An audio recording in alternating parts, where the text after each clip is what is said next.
Hi అండి, అందరు బాగున్నారా? నేను మీ పద్మ. అందరికీ నమస్తే. ఈరోజు కాజు చికెన్ వేపుడు చేస్తున్నాండి. ఎలా ప్రిపేర్ చేయాలనో మీ అందరికీ చూపిస్తా రండి. 1/2 కిలో చికెన్ అండి, ఫ్రెష్ కడిగి పక్కన పెట్టుకున్నాము. ఇప్పుడు మ్యారినేట్ చేసి ఒక 10 నిమిషాలు పక్కన పెట్టేద్దాం. ఇప్పుడు దాంట్లో ఒక 1/2 స్పూను కారము, ఒక 1/2 స్పూను సాల్ట్, చిటికెడు పసుపు, ఫ్రెష్ అల్లం వెల్లుల్లి పేస్ట్ చిటికెడు, ఒక నిమ్మబద్ద.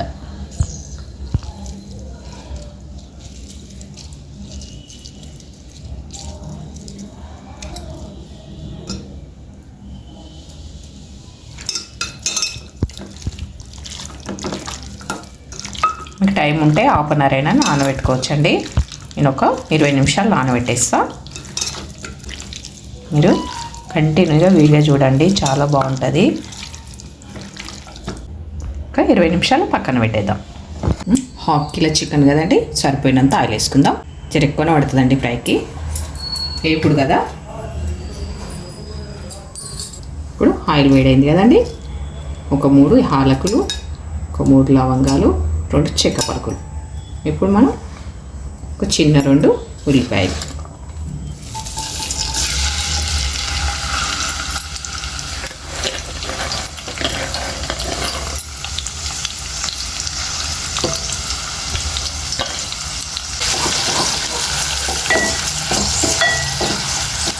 ఉల్లిపాయలు కొంచెం మంచిగా ఫ్రై అవనిద్దాం.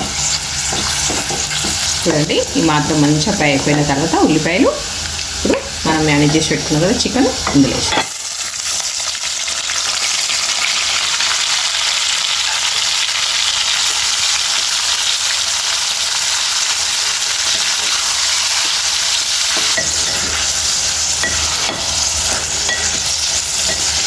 వాటర్ అన్నీ సపరేట్ అవుతున్నాయి. చూడండి, ఈ చికెన్ వాటర్ అంతా వెనికిపోయే వరకు మనము ఇట్లనే ఫ్రై చేసేసేయాలండి.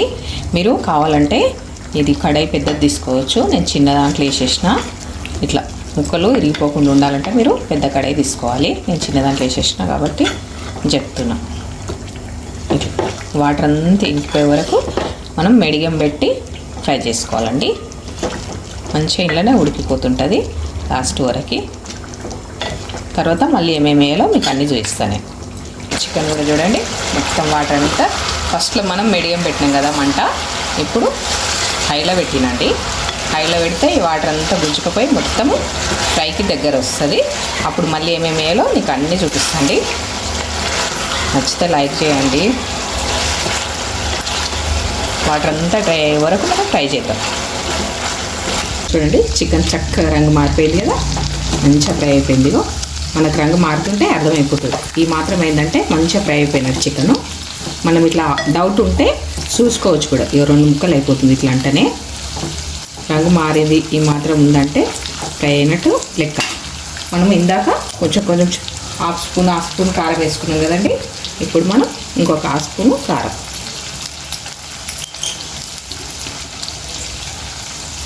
ఫస్ట్ అంతే వేసుకున్నాము, ఇప్పుడు కూడా అంతే వేసుకుంటాం.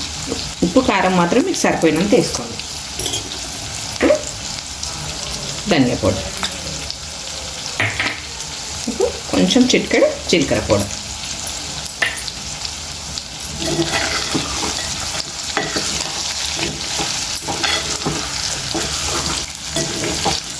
ఈ ఆయిల్ మొత్తం డ్రై అయిపోయి ముందు సర్వ్ చేసేసిందండి. ఇంకోసేపు మనం ఇట్లనే ఫ్రై చేసుకుందాము. దంచుకున్న వెల్లుల్లి పేస్ట్, అల్లం వెల్లుల్లి పేస్ట్ కాదు, ఓన్లీ వెల్లుల్లి పేస్ట్. ఇప్పుడు కొంచెం కరివేపాకు. చూడండి, మీరు ట్రై చేసి చూడండి, చాలా అంటే చాలా టేస్ట్ ఉంటుందండి. ముక్కలు ఇరగకుండా కలుపుకోవాలి. అల్లం వెల్లుల్లి పేస్ట్ వేసినాం కాబట్టి అడుగంటకుండా సిమ్లో పెట్టుకొని మంచిగా ఫ్రై చేసుకోవాలి.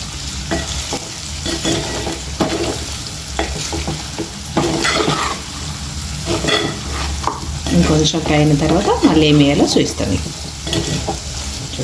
చూడండి ఇంత చక్కగా ఫ్రై అయిపోయింది. అసలు వాటర్ లేకుండానే మనం ఫ్రై చేసేసినాము.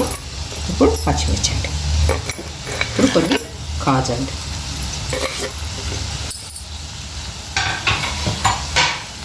ఇప్పుడు కొంచెం కస్తూరి మేతి అండి,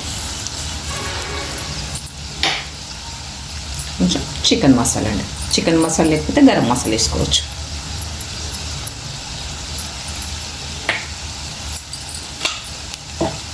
లాస్ట్లో వేసుకోవాలండి ఇవన్నీ, చాలా బాగుంటుంది. మొత్తం చికెన్ ఫ్రై అయిన తర్వాత లాస్ట్కి ఒక 2-3 నిమిషాలు అయితే ఆపేస్తాం, స్టవ్ అనగా వేసేసుకోవాలి.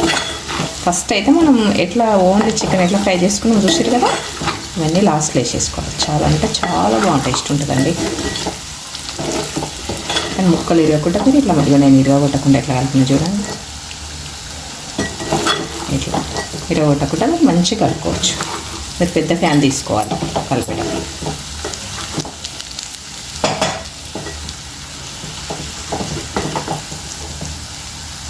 చూడండి ఎంత బాగా వాటర్ లేకుండా ఎట్లా ఫ్రై అయిపోయింది సరిగా.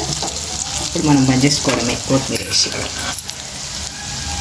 మీరు కూడా ఇదే ప్రాసెస్లో దగ్గరుండి మరి చేసుకోండి, చాలా బాగుంటుందండి. ఇందులో ఒక్క చిటికెడు మిరియాల పొడి అండి,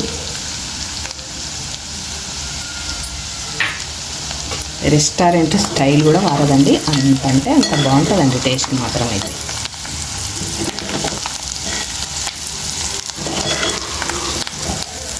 చూడండి ఒక్క చుక్క వాటర్ ఇప్పుడు ఇట్లా ఫ్రై అయిపోయింది, ఇట్లా ఫ్రై అయిపోవాలి.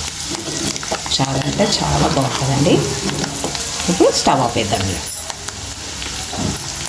కాజు చికెను వేపుడు మీరు చూసిరు కదండి తయారు చేయంగా. ఇది నచ్చినట్టయితే లైక్ చేయండి, షేర్ చేయండి, కామెంట్ చేయండి. మరొక వీడియోలో మనందరం కలుసుకుందామండి. నా వీడియో చూసేటోళ్ళందరికీ ప్రత్యేకంగా ధన్యవాదాలండి.